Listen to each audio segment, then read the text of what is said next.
Hello and welcome to Initial Solution. In this video, I will show you how to pause Bitdefender. So let's have a look now.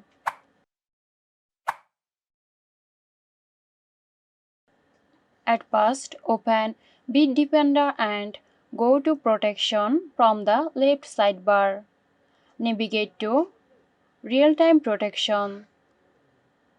Click on Advanced. Then toggle off the choice and it will disable Bitdefender. Choose the time and click on OK. So that's how you can pause Bitdefender. Hope you found this tutorial helpful. Stay tuned for more helpful tutorials here at Initial Solution.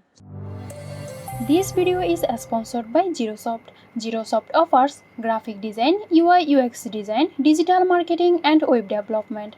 Elevate your brand with Zerosoft today. For more details, check the description box.